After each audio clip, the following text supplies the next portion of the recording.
And we're live. Hello, Facebook world. Welcome to our Lunch and Learn today. My name is Roger Morgan. I'm the founder and CEO of Pawtree. And I have with me a very special guest today, Brooke Sloat, our Director of Product Development. And do we have a topic for Lunch and Learn today. You may want to wait to eat lunch because we're going to talk about what your pet's poop is telling you. Is that right, Brooke? What your pet's poop is telling you? Why did you choose to talk about our pet's poop during a Lunch and Learn? Well, Roger, I think you've always heard me say it's all about the waste. And what I mean by that is that poop can really give you some great insights into your pet's health and how they're feeling. So, poop is my favorite topic. That's why I chose it today. I love it. I love it. So how can your pet's poop tell you anything about their health or how they're feeling? So just to give you an idea, again, everybody hold taking a bite from your lunch, but so your pet's poop should actually look like a soft Tootsie Roll. It should be formed. Speaking of Lunch and Learn, speaking of a treat. Exactly. It should be formed. It shouldn't be hard and definitely not loose or runny. So if the stool is runny, you would say that they have diarrhea. There's probably something going on in their GI tract. It also should not be dark or blackish or have bright red blood in it. That can indicate a tear in their system. Interesting. So, it's interesting. I actually have, I know you've taught me for years about the soft Tootsie Roll, and it's amazing when you pick up a dog's poop that is, formed in the shape of a soft Tootsie Roll, how much easier it is to clean up. I will admit to that. So I'm on your side, Brooke. Yeah, I can tell you, Roger, I am a big, like my dogs go out and go potty in the backyard, but I stand out there and watch every single one of them because I want to see how they're feeling, and that tells me how they're feeling. Oh, that's wonderful. What a good pet parent. That's a good tip for all of us. So a question for you. So we've got the soft Tootsie Roll. It's a good indicator when we watch them when they poop. What about other things that can help pet parents recognize that their pet may be having health issues or particular issues with their GI system? Okay, so there's several things that you can be looking for or using other senses, and we'll start with the first one. So if your pets pass gas once in a while, that's okay, certainly. But they shouldn't be passing gas all the time, and certainly not horrific foul-smelling gas. So if your pet is passing gas and you tend to blame it on your significant other, and it's a kind of a joke, I think that it's happening a little too often, okay? Another clue is if they have what I would call a gurgly tummy. If their tummy is rumbling, right, and you hear those noises, that's something, that they're not feeling so well. Along with these things, they might also be lethargic, because they're not feeling well, so they just kind of want to lie around and not move. Okay. Also, have you ever heard of a pet parent describe their pet having a sensitive stomach? Definitely, I have. That's another, if you're describing your pet that way, that's another indication that there might be something going on in their GI tract. Okay, here's a good one. So how about a pet eating stool? So these things, and of course diarrhea, can mean that your pets are having some sort of an issue with your GI system. They're certainly not comfortable, not feeling well. And who wants to go and leave their pet when they go to work, when we all can leave our homes, when they go to work and having these issues? You don't want to leave them uncomfortable, right? Very true. So tell us more about this eating stool. I've definitely had people talk to me over the years about, what's interesting is I think pet parents it's almost like a reflection on themselves somehow. They feel like that, even though it's not. So I think people are embarrassed sometimes to admit that their pet, eats poop. And it's kind of like, you don't want your child to be that child, and you don't want your pet to be that pet. But it does happen. And so embarrassment aside, pride aside, tell us more about this idea of eating poop or stool eating, and what does it mean? And what are the pets telling us with that? Okay, so First of all, you shouldn't be embarrassed if your pet eats stool, but it is a common complaint, believe it or not. And what's happening is the normal dog, the normal healthy dog, the one who's eating is the one who's eating the stool, generally speaking. The unhealthy dog is the one that's depositing the stool that's being eaten. What's happening is the unhealthy dog is not fully digesting all the food and all the good stuff in the food, so there's some left over that the other dog wants to have. Now, if you have one pet and your pet is both depositing and eating the stool, he's the one with the issue. Obviously, there's no one else there. What you would do in either case is you would treat all dogs, because you don't want the healthy dog eating the stool, and you want to cure the unhealthy dog by having them being able to digest their food a lot better. I will tell you personally, I've had dogs that will literally, when one dog is squatting to poop or going to poop, the other dog is waiting because they want a hot meal before it even hits the grass. It's disgusting, but it does happen. So there you go, my little secret. There we go. And if you haven't started lunch yet, now you'll want to dig right in. What a topic for a lunch and learn. All right. So I really do think, I mean, I know we joke about, it's all about the waste, but it really is. All of these things you're sharing are obviously very true, and they're very close to home for all of us, or it wouldn't be a topic that, so many ask about. So let me ask you this. So you've done a good job explaining for us, what are the things that we, should look for, and what are the ways that, that we can see a pet trying to communicate to us about their GI health. What can be causing these things to happen? What is it that's the cause of these symptoms that we see? There's many things that could be causes. These GI issues could be genetic. They could be a dietary issue. It could be a combination of both of those things. It could also be environmental. So maybe, your pets are getting out and they're getting into things. They're eating mulch, they're eating leaves, they're eating something that's, outside, deposited maybe by another animal. Look, if your pet is taking antibiotics, that can also cause loose stool as well, because antibiotics change the levels of the gut flora, allowing bad bacteria to grow, which will in turn cause diarrhea. So what's happening just pure and simple, the bacteria in their gut is unbalanced. It's just as simple as that. And it could be that they have too much bad bacteria like Salmonella and E. coli, or not enough good bacteria, or a combination of that. That's all it is. Okay. So what should a pet parent do if they do see some of these, various signs of potential GI issues? What should we do? So you always want to rule out something serious that's going on. So we always recommend consult with your veterinarian, even if it's a phone call, even if it's a picture. You guys, you take a picture of the stool and send an email to your vet and say, hey, this is what's happening, and this is how my pet is acting. You don't have to always go to the vet, especially, heck, I'm at the vet all the time because I have 6 dogs, but basically I send emails all the time and pictures, just because, it doesn't always have to end up being a visit to the vet. Okay. But this is actually one of the most common reasons pet parents visit their vets, because of GI issues with their pets. Okay. Now, certainly if you see dark stool and especially red, fresh blood in the stool, that warrants a visit to the vet right away. Okay. But what can really make a difference, honestly, and cure this, right up, is giving your pets a good probiotic to get their GI tracts healthy, just like we take probiotics. We have a product called GastroPro Plus, and GastroPro Plus is a really cool product because it's like having 4 products in one. So here's the Gastro. Whoop. Okay. GastroPro Plus is a combination of probiotics, prebiotics, digestive enzymes, and herbs.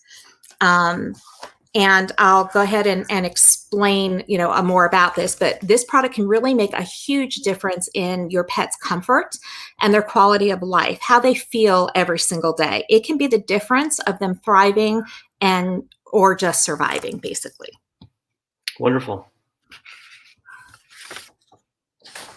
So if you, what I can do, I mentioned that there's probiotics, prebiotics, digestive enzymes, and herbs. So I'll go ahead and talk about what probiotics are, okay?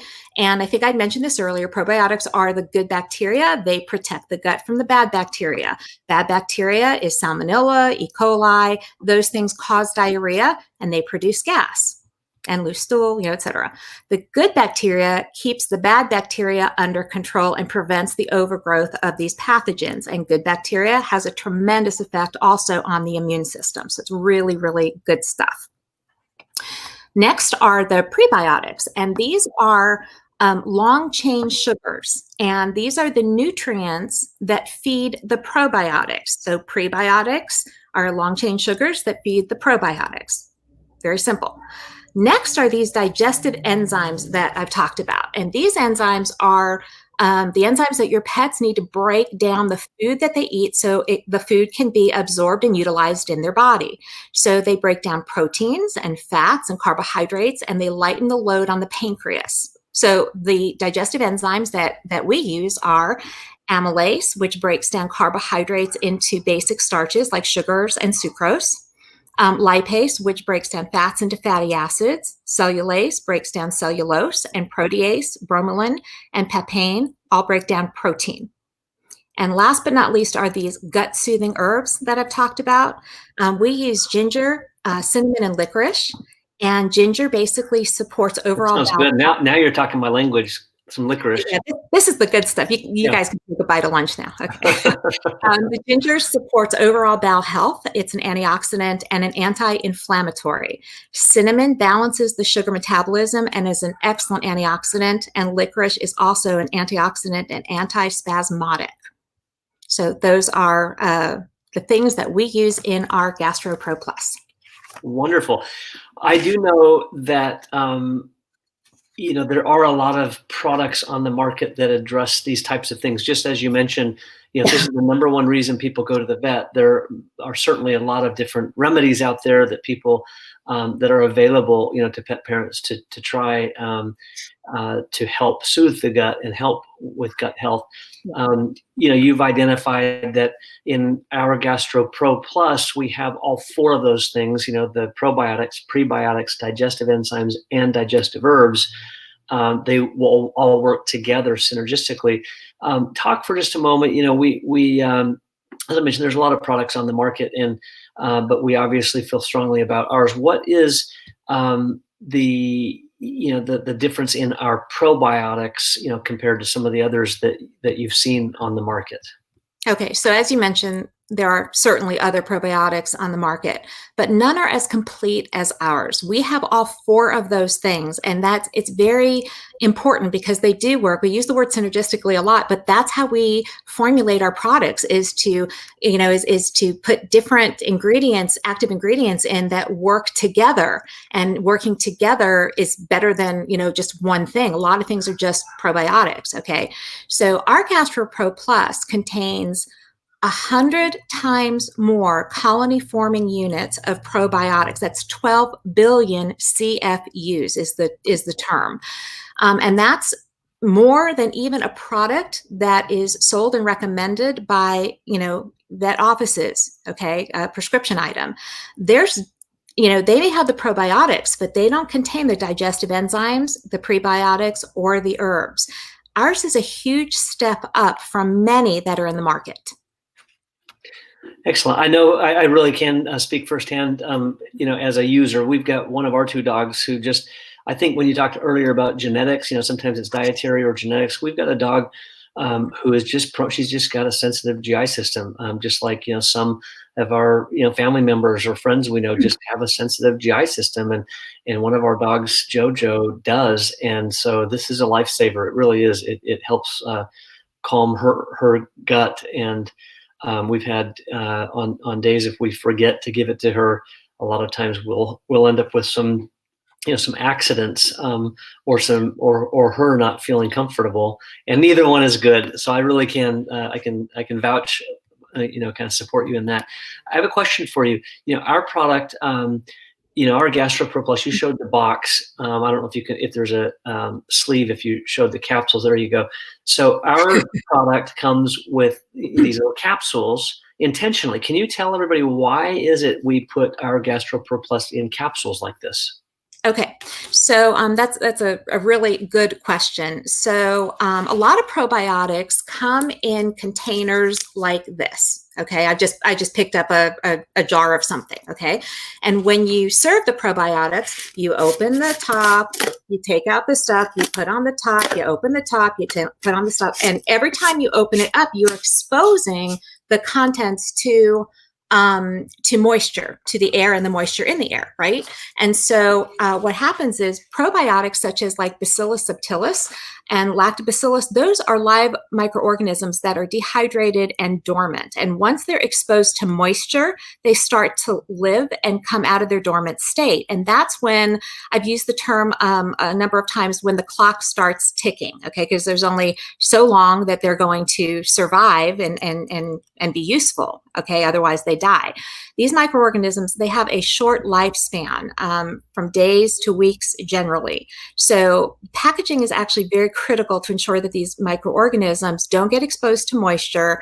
And that's why we use this delivery system of the capsule, because as you see, there's a backing to it. It's the capsule in a blister pack. And these are perfectly sealed. Only when you pop the capsule out is when it will potentially get exposed to air and to moisture. And basically, it's still in a capsule form, so it's still a little bit protected, but you're going to use it right away. So this delivery system ensures that the last dose is as effective as the first dose, as opposed to something that's in a jar like I had shown you before. Refrigerating is also necessary once microorganisms have been exposed to moisture, because it slows down their metabolism and minimizes the growth of bacteria, et cetera. So, but the basic gist is the reason we did this is to make sure that every dose is as effective as the first. Wonderful. Thank you. It is an extra step, obviously, that we go through. It'd be a lot easier just to dump a bunch of it into a jar and make it available. So it is an extra step. It's an expensive step, actually, to do this. Okay, I mean, imagine getting little powder and these little capsules and then putting in a blister pad. It's a lot easier to just put something in a jar. And this really speaks to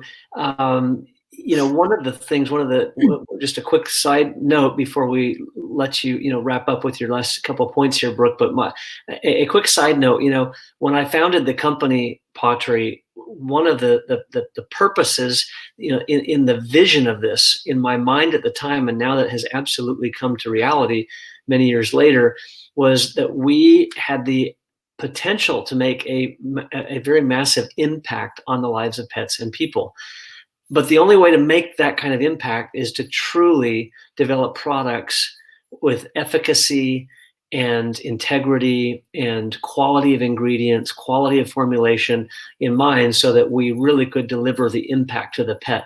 And I think it's one of the things that, in fact, I know it's one of the things that really separates us from so many products out there. And, I'm not an expert on everybody else's product, but I do know I am an expert on our product, and we do not cut corners, and we develop products that will truly make a meaningful impact on the lives of these amazing pets in our lives. And if we're not going to make an impact, we don't make the product. And so we start with the end in mind. We want good health for the pets. We formulate to that end vision, and then we figure out what that might cost to do that. But we, unlike so many companies who start with a cost in mind, and they say, okay, we want to formulate something that's about this price, this cost, because this is all we can afford. We start the opposite. We start with how much of which ingredients, these synergistic ingredients that Brooke's talking about, how much of which ingredients do we need to put in, and what delivery system is the right delivery system, like these packets, to make sure that we have absolute impact in a positive way on pets and people's lives. And that's what you're seeing right here firsthand with this wonderful example that Brooke just shared on our GastroPro Plus. So thank you. That was really informative. I think a lot of times we just kind of assume packaging is what it is, or ingredients is kind of standard, but ours is not. I mean, it really there are very few, if any, products on the market that combine all of these probiotics, prebiotics, digestive enzymes, digestive herbs, put it in a packet, and really can stand behind the results for the pets. So very profound. Thank you, Brooke. Yeah, and Roger, let me, if you don't mind, I'd like to just add, I mean, we think about packaging with everything, right? I mean, think about our food. It was agonizing to develop the different layers of types of packaging that went into the food to make sure that it was the freshest it could be when it arrived and stayed fresh until you used the product. And there's, every company goes through this and they choose what they're going to choose, but we really chose some very high quality materials to use to ensure that. So, I've said this many times, in life, you get what you pay for. And, so far, I mean, what we provided, everything works well together. So again, it's not about the cost up front. It's honestly all about the result that you're getting with your pets. That's what we're looking at. Wonderful. Excellent. And I've popped up a few of these fantastic testimonials from people who have experienced that firsthand, the impact of, the high quality products that we offer. And certainly this GastroPro Plus is no different on that note. Brooke, let's go back to those capsules for a minute. Why is it, so we've talked about packaging them in capsules. Why is it that we suggest to people that they open that capsule, break it up, and sprinkle it on the food? That's kind of our suggested method of eating. So certainly you can pill your pet with these if you want to, but it's much better to open up the capsule and sprinkle it on the food. Even if you're giving just half a capsule, sprinkle half a capsule on and then put the other half in the fridge just for that short period of time until you have the next meal. But the reason for that is because your pet will benefit from the amylase that's in the capsules and get it, so the amylase will get on their teeth to help them break down the food better in their mouth. So instead of starting in the digestive tract, if you pill them, the digestion starts immediately in their mouth. Plus, the benefit is we use cinnamon bark, right? So there's a delicious cinnamon flavor that dogs and cats love. So if you sprinkle on the food, they're going to just love it. It's just another treat. Wonderful. And I saw in the comments earlier, some people commenting with kind of the frequency, how often they give GastroPro Plus to their pets. What is the right frequency? How often should somebody give probiotics, or in particular the GastroPro Plus, to their pets? Ideally, especially with pets who have issues, ideally it's best to give daily so that you just keep those issues under control. It's far better than antibiotics or any medication that you would have, or any episodes and discomfort that your pet may have. But we take probiotics and prebiotics, et cetera, daily as well. It's no different for your pets. It really will benefit them to do it daily if you can. So wonderful. Well, that I thought was a very informative lunch and learn, even if it is all about the waste at lunchtime. That oh, look at that! You even got a visual. Okay, little floating into the screen. That was good. Well, this is we appreciate you taking time, Brooke, because I know I can speak on behalf of the whole audience here, and I've been watching the comments. It really is a delight to have you, jump on. We've been doing these sessions for several weeks, and we're going to keep doing them. We've had such good response, and it really is empowering to all of us as pet parents to hear these tips and these ideas that you're sharing.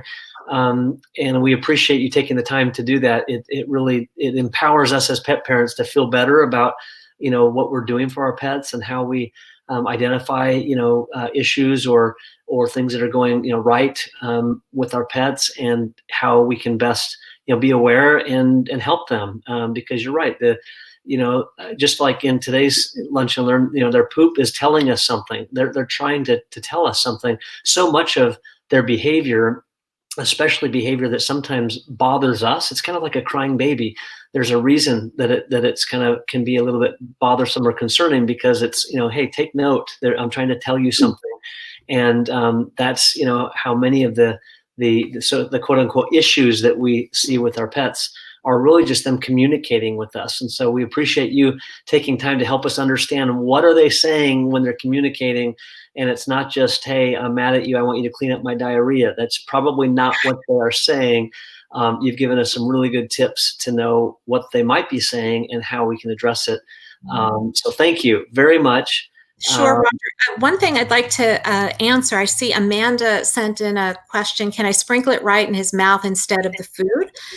You can certainly do that, but it may not, it might be better if you put it down on something so he can lick it up. Because, you know, just think about putting like a whole bunch of toothpaste or something in the mouth or whatever. It might not taste, you know, so good, or they might be thinking that you're forcing it, et cetera. But giving some on your finger or putting some down on a plate and letting them lick at it would be great as well. And I wanted to add one more thing, you guys, since we're on real fast. You know, now we're all going through some strange times, different times for all of us, right? And we're home and, you know, with our pets, et cetera. I don't know if you realize this, but dogs and cats sleep an average of 18 hours a day. So we are basically disrupting their schedules quite a bit. Though they love having us there, it's very different for them, and it's, you know, kind of hard for them. If you have Chillax, I highly recommend using it to help everybody just be calm. They're also picking up things from you. If you're a little nervous during this time, or, you know, stressed or whatever, they pick up stress from you too. So Chillax will be your best friend, I promise. Thank you. Thank you. Great insight, and appreciate this last testimonial here from Jan. You know, this is great information, Brooke. It's very valuable. It's very timely.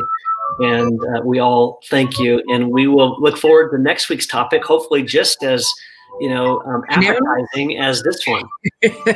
We'll look forward to that. Appreciate you being on. And thanks, everybody, for joining us.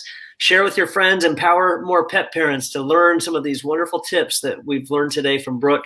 And we'll be back next week, 12:30 Central, right here on our Facebook page. Bye. Bye-bye.